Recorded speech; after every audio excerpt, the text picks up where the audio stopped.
Un vecindario pintoresco en el corazón de Arkansas. Un lugar donde las puertas se dejaban abiertas y la seguridad era una certeza, no una ilusión. Pero, esa tarde, algo oscuro se gestaba en las sombras. Lo que comenzó como un día cualquiera se transformó en el inicio de una tragedia que conmocionaría a todo un país. Robin Hood Hills, un bosque familiar para los niños del vecindario, se convirtió en el escenario de un horror inimaginable.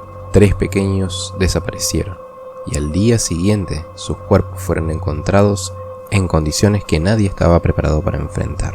Un crimen atroz, una comunidad destrozada y un caso que revelaría lo peor, la justicia y de la humanidad misma.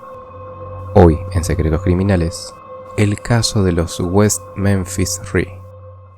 Era un día como cualquier otro en West Memphis. Los pequeños Steve Branch, Michael Moore y Christopher Bass dejaron sus bicicletas y mochilas en la casa para disfrutar de una tarde de juegos en el vecindario. Pero cuando el sol comenzó a desaparecer, sus familiares notaron algo extraño.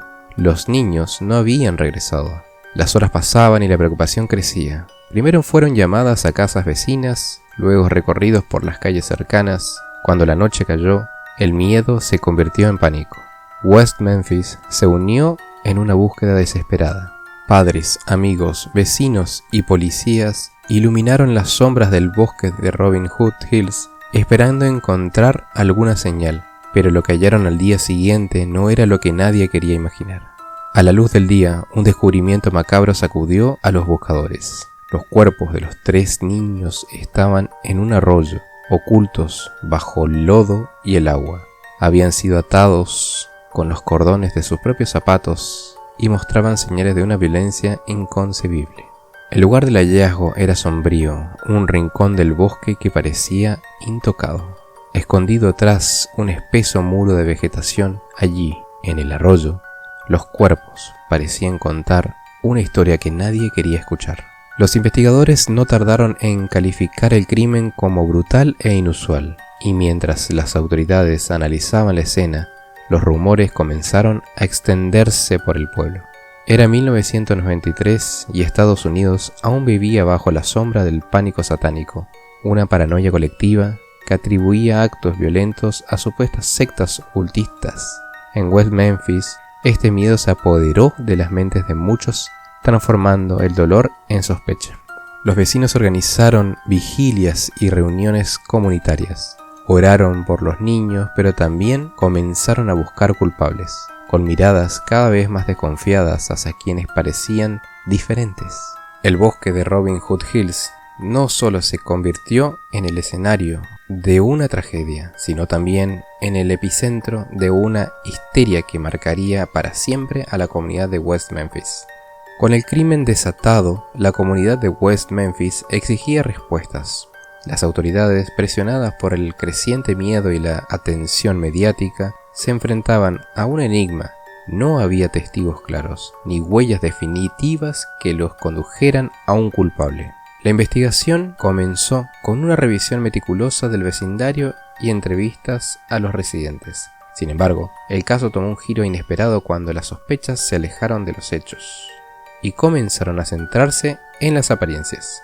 Damien Echols, un joven de 18 años, conocido por su interés en el ocultismo y su afición a la música pesada, pronto se convirtió en el centro de atención.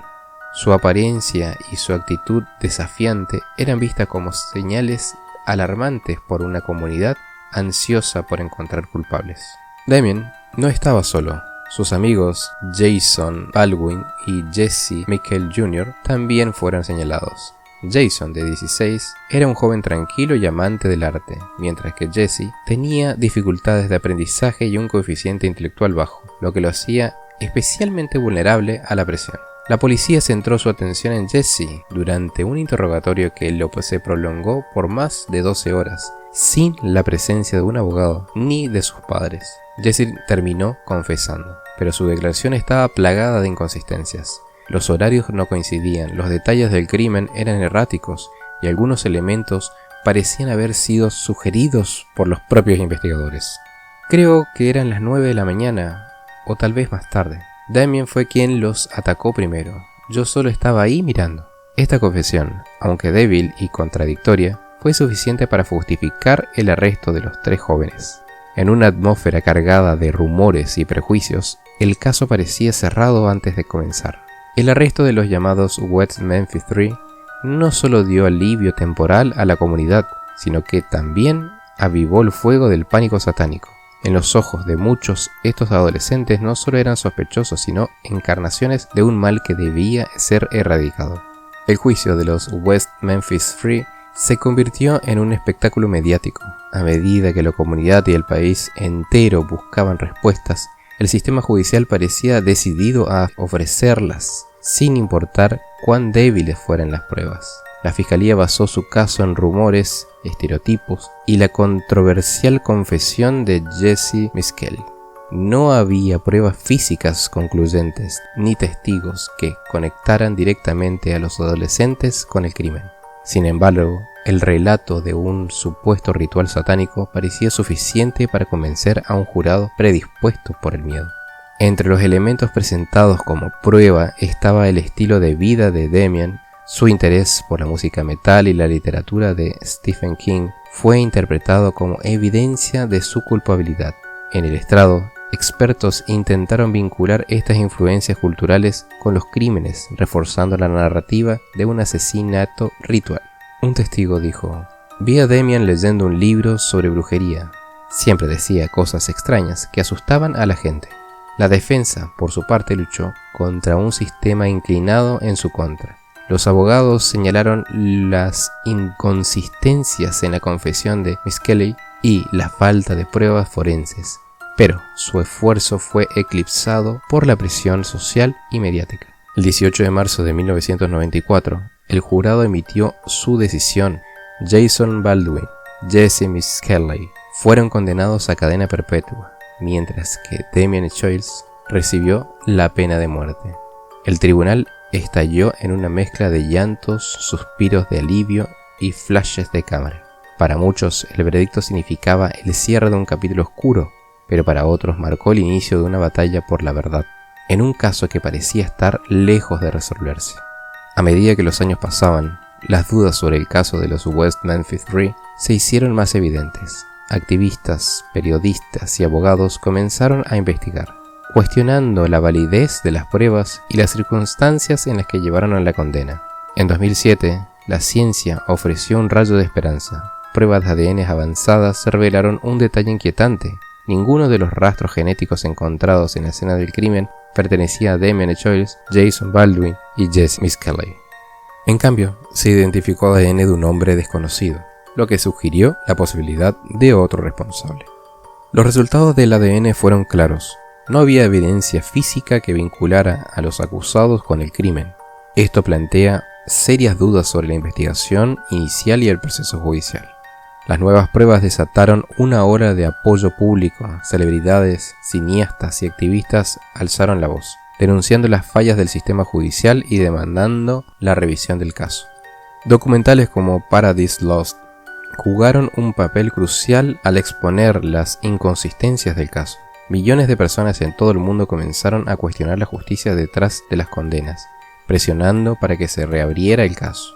Finalmente, en 2011, después de casi 2 décadas en prisión, los West Memphis 3 lograron un acuerdo judicial conocido como Alford Plea.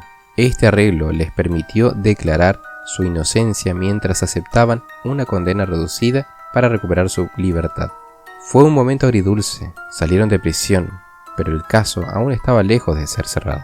Tras 18 años encarcelados, Damien, Jason y Jesse eran libres, pero para ellos, la libertad llegó con un alto costo. Su juventud, sus sueños y, para muchos, su inocencia quedaron marcados para siempre. El caso de los West Memphis 3 sigue siendo una herida abierta en la historia judicial de Estados Unidos. Aunque los 3 hombres finalmente recuperaron su libertad, la verdadera pregunta persiste. ¿Quién fue el verdadero culpable de la muerte de Steve Branch, Michael Moore y Christopher Byers? Para las familias de la víctima, las respuestas siguen siendo elusivas. A pesar de las pruebas que exoneraron a los 3 hombres, el caso sigue sin resolverse y la búsqueda del verdadero culpable continúa. Los West Memphis 3 nunca volverán a ser los mismos. Sus vidas fueron destrozadas por un sistema judicial que parecía más interesado en cerrar el caso que en encontrar la verdad. Aunque la sociedad y las justicias los han marcado como víctimas, ellos también siguen buscando respuestas sobre el pasado.